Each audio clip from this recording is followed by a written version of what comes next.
Salut à tous, bienvenue dans cette nouvelle vidéo. Alors ça fait un petit moment que j'avais pas fait de vidéo sur les jeux de société. Voilà, c'est des trucs que j'ai envie de présenter, de vous faire partager. Donc c'est pas l'idée, c'est pas de vous montrer toute une partie, d'expliquer les règles, tout ça. C'est juste de vous présenter les quelques jeux de société que j'affectionne particulièrement.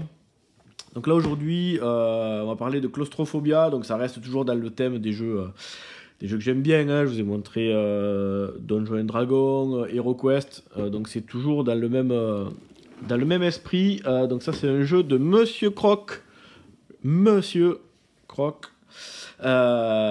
Claustrophobia. Donc ça c'est une des premières éditions. Il y a une deuxième édition avec tout un nouveau changement, une nouvelle charte graphique en noir et blanc, tout ça, que bon, j'apprécie moins. Donc voilà, il y aura deux vidéos, parce que du coup après j'ai des petites extensions et un petit truc aussi un peu sympa à vous montrer. Donc voilà, il y a tout un énorme background derrière ce jeu-là. Donc ça se passe en 1634. Il y a des fouilles dans la Nouvelle-Jérusalem, et puis en gros on va trouver une porte qui mène vers les enfers, et les humains vont descendre pour explorer, récupérer des trésors. Et forcément, ça va pas être du goût des habitants, donc les démons. Et du coup, ça va être l'occasion de se friter. Donc je vous montre un petit peu ce qu'il y a à l'intérieur de la boîte, et puis je vous expliquerai rapidement les règles, juste voilà pour vous présenter un peu le jeu. Donc on va retrouver le petit bouquin avec la liste des règles, plein d'illustrations. Ça c'est cool, ça aide bien à comprendre les mécaniques. C'est pas non plus un jeu qui est extrêmement compliqué.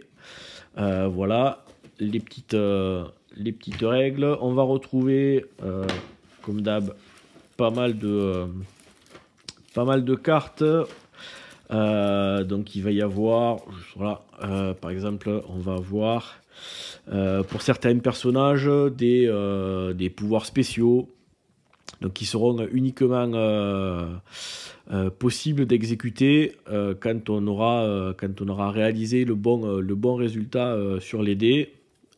Voilà, ça qui fait un truc. On va récupérer également de l'équipement, donc un tromblon, voilà, qui va rajouter des points en combat, ou alors des boucliers qui vont augmenter les défenses. Après, il va y avoir des petites... voilà, le tromblon. Il va y avoir ensuite des événements, donc pour pimenter un petit peu le jeu. Et puis, on va retrouver ça. Voilà, les cartes événements. Tac. Et puis on va retrouver donc des avantages. Donc ça c'est des cartes qu'on pourra jouer. Voilà, la faune protège, ou des grenades, des médaillons. Et puis ça va être les différents démons qu'on va pouvoir rencontrer au cours des différents scénarios quand on va se balader dans les enfers. Donc le principe, c'est que ça va être du 1 contre 1. Donc il y a un joueur qui va jouer les humains, et il y a l'autre joueur qui va jouer les démons. Donc ce qu'il y a de sympa, c'est que vraiment les deux joueurs ont deux modes de jeu totalement différents. Ça c'est cool, ça permet de refaire pas mal de parties sans que se lasse trop. Au niveau du matos, c'est vraiment génial. Voilà, les personnages sont déjà pré-peints. Hop là. C'est un des rares jeux où j'ai vu ça, et puis c'est plutôt pas mal au niveau de la peinture. Donc ça rajoute quand même une immersion plutôt sympa. Donc là, il y a un démon. Donc ça va être le même démon pour tous les scénarios. C'est juste au niveau de la carte que ça va changer ses caractéristiques. Les petits troglodytes. Donc ça va être les petits monstres qu'on va affronter. Voilà, il va y en avoir pas mal. Le frère rédempteur. Donc lui, c'est un peu le perso principal des humains. Et puis, on va avoir deux types de personnages. Voilà, le spadassin. Donc, il y en aura un blond et un brun. Et puis, la brute, pareil, il y aura une brute blonde et une brute brune. Voilà, donc ça, c'est les personnages que le joueur humain va jouer. Comment ça va se passer pour chaque perso, on a un petit socle, voilà, qu'on va devoir construire avant chaque partie. Donc c'est on dirait les socles du jeu de bagnole, là, du jeu de course de F1, Formule D. C'est un peu le même principe. Donc, chaque joueur, le joueur humain aura différents personnages pour un scénario. On va lancer les dés. Donc, autant de dés qu'on a de personnages vivants.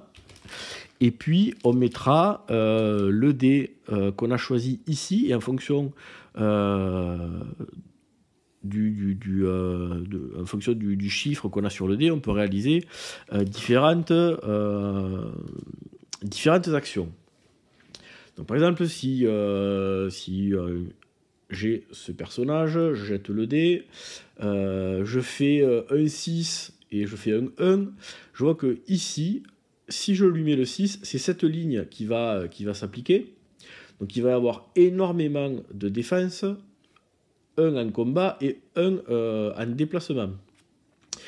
Si je mets le 1, je vais pouvoir avoir plus de combats et moins de défense. Donc suivant la situation, peut-être que sur ce perso, j'ai envie que dans la situation qui se présente du tour prochain, il faut que ce soit un tank qui essaye d'empêcher et de protéger les autres. Donc je vais peut-être lui mettre le 6. Et le dé qui a fait 1, j'irai le mettre sur un autre perso. Par exemple, on peut voir si je prends le spadassin, voilà, on voit que si je lui mets un 1, il pourra se déplacer de 1, combat 3, défense 3. Si j'avais fait par exemple un 6 et un 4, j'aurais pu me dire, ah ben, je vais mettre le 4 là-dessus parce que en fait, il faut qu'à ce tour-ci, ce personnage se déplace de 2 cases. Donc ça m'intéresse de mettre le 4 ici pour pouvoir me déplacer de 2. Et puis le reste des dés, je vais le mettre là où, au mieux, sur les autres personnages. Ce qu'il y a de sympa au niveau du jeu, hein, c'est que les personnages ont un nombre de points de vie. Et donc, quand je me fais toucher, je vais mettre autant de petits jetons que de touches que je me suis mangé dans les dents. Donc, si par exemple, j'ai perdu un point de vie, en fait, je vais mettre le petit jeton sur la ligne 2. Et en fait, je vais annuler, on va dire ça, la ligne 2. C'est-à-dire que quand je vais jeter les dés, je ne pourrai plus mettre de 2 ici. Donc cette ligne, en fait, c'est comme si elle n'existait plus. Si malgré tout, j'ai pas le choix, genre tous mes persos sont morts ou quoi que ce soit, il me reste qu'un 2, je le mettrai ici et le personnage pourra pas se déplacer, il peut pas attaquer, il peut à peine se défendre, voilà, il est quasiment mort, quoi. Donc ça peut être sympa parce que du coup, à chaque tour, on jette les dés, mais bon, ça introduit une part d'aléatoire. Et donc, on compense un petit peu cette part d'aléatoire avec le fait que on associe les dés sur les persos. Voilà, donc ça c'est le joueur humain qui va faire ça. Et puis, par exemple, pour le frère, il est là, le frère rédempteur. Donc on a le même principe. Et en plus, lui, si je retrouve les cartes, on va mettre ça là. Il a des sorts, une sorte de sort que je vous ai montré tout à l'heure, qui peut envoyer. Ils sont où? Voilà, là, par exemple. Hop. Donc lui, suivant le scénario, il va avoir accès à différents sorts, on va dire ça comme ça. Et donc il faut que je mette ici un 5, voilà, on dit 5, pour pouvoir utiliser ce pouvoir particulier. Donc voilà, donc en fonction des dés que je vais avoir, je vais pouvoir d'abord répartir l'ensemble des dés sur les personnages et puis après jouer des personnages les uns après les autres.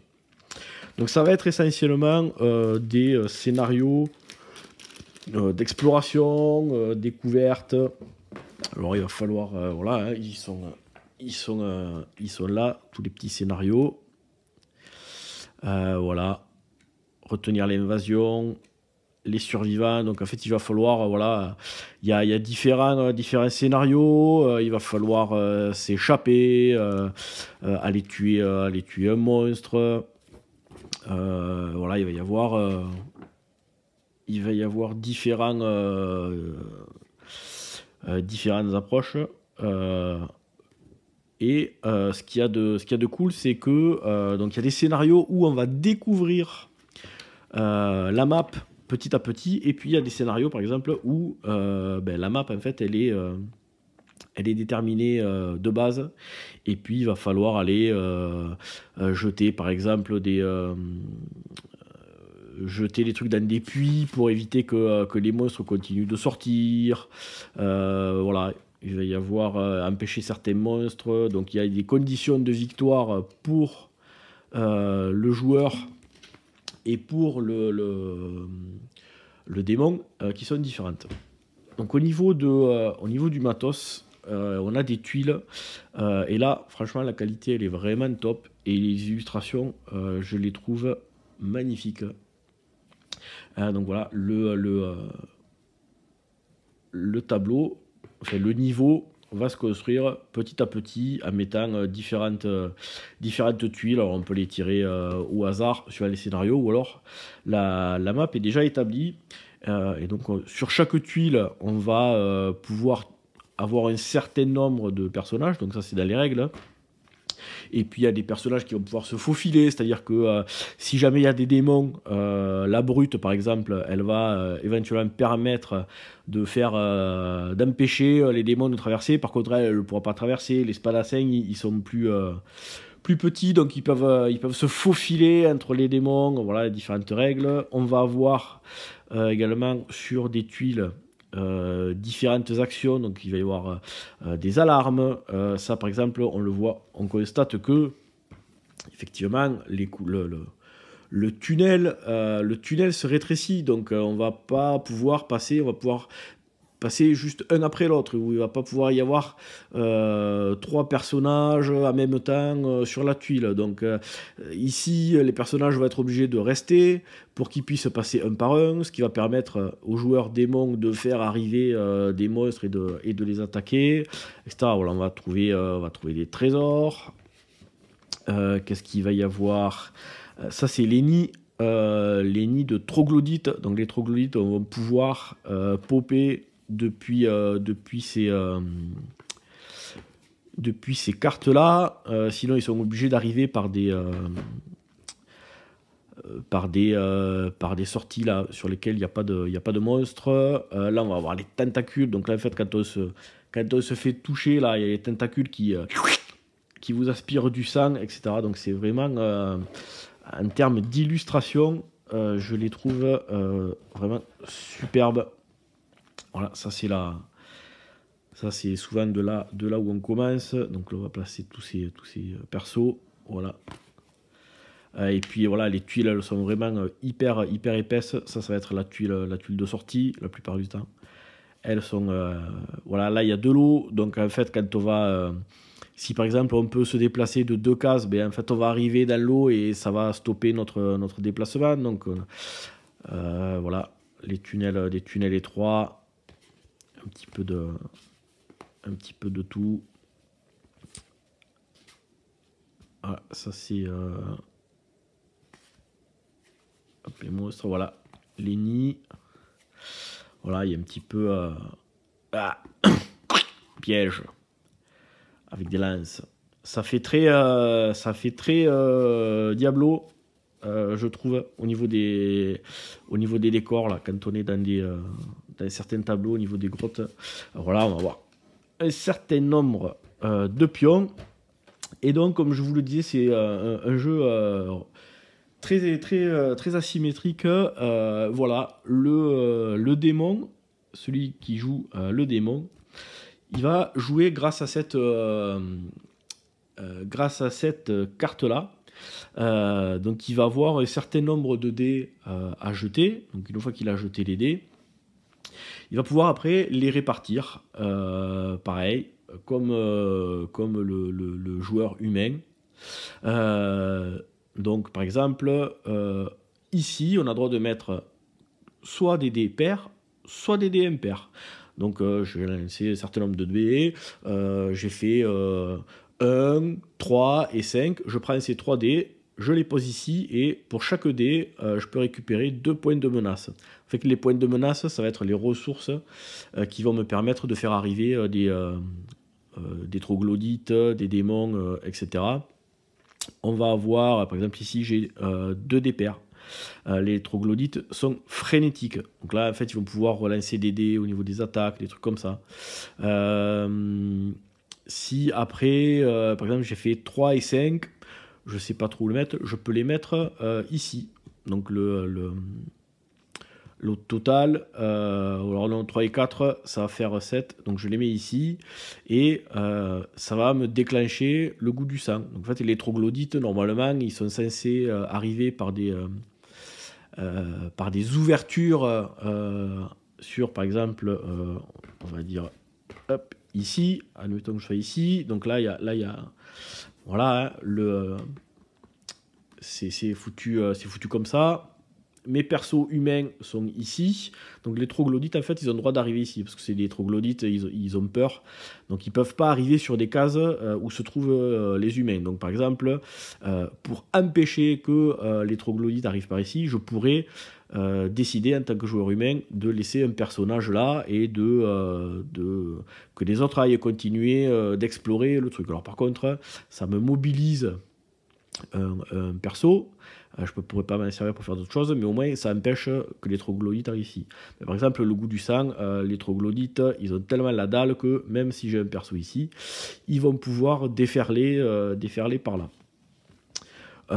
Voilà, et puis ça va être voilà, c'est comme ça qu'on va jouer. On va pouvoir également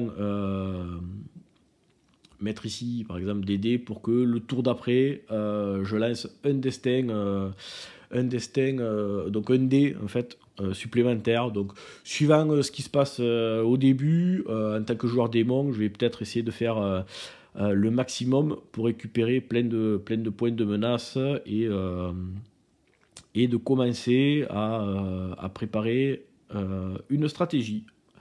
Voilà, donc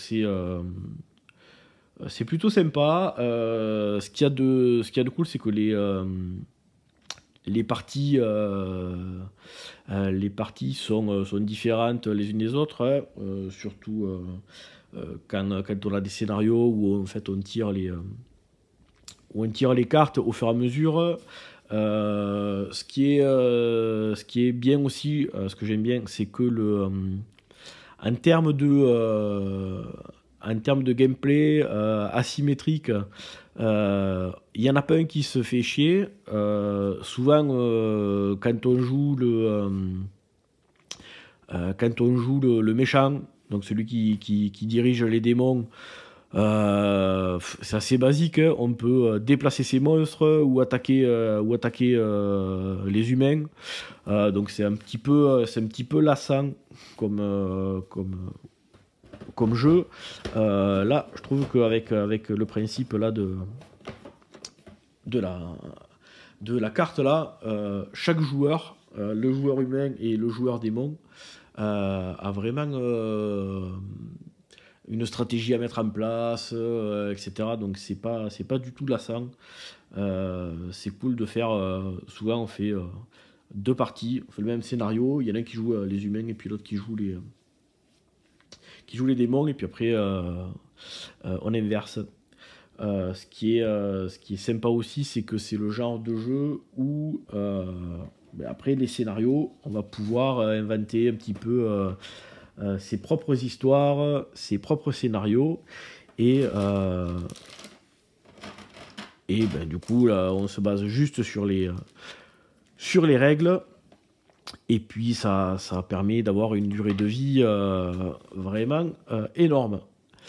On verra ça dans une deuxième petite vidéo où je vous montrerai les 2 extensions qui existent pour ce jeu. Alors autant Claustrophobia, cette version, elle est, je pense que d'occasion on doit pouvoir la trouver. La version qui a été remasterisée là, il y a quelques temps de ça, on doit pouvoir aussi la trouver. Par contre, les extensions, ça fait un moment que j'ai pas regardé, mais déjà à l'époque, il fallait se bouger pour les choper. Donc je pense qu'aujourd'hui, ça risque d'être un petit peu chaud. Mais voilà, si vous aimez voilà, les jeux comme ça, dans les environnements fantastiques, c'est vraiment un jeu de société qui est vraiment bien. Les parties s'enchaînent, ça dure ouais, on va dire 1 heure quoi. 1 heure la partie. Ouais, c'est fait pour 2 joueurs. Alors souvent les scénarios, quand le joueur humain, par exemple les survivants, donc c'est le premier scénario, il y a 4 personnages, donc il y en a 2, on peut dire qu'on peut jouer à 3. Il y a un joueur qui va jouer ses 2 persos, et l'autre joueur qui va jouer ses 2 persos. Voilà, on peut un petit peu s'arranger. Voilà les différents petites icônes qu'on trouve sur les cartes. Et voilà, donc jeu de croc avec un background assez cool. Voilà, le 15 août, c'est commence à être la merde.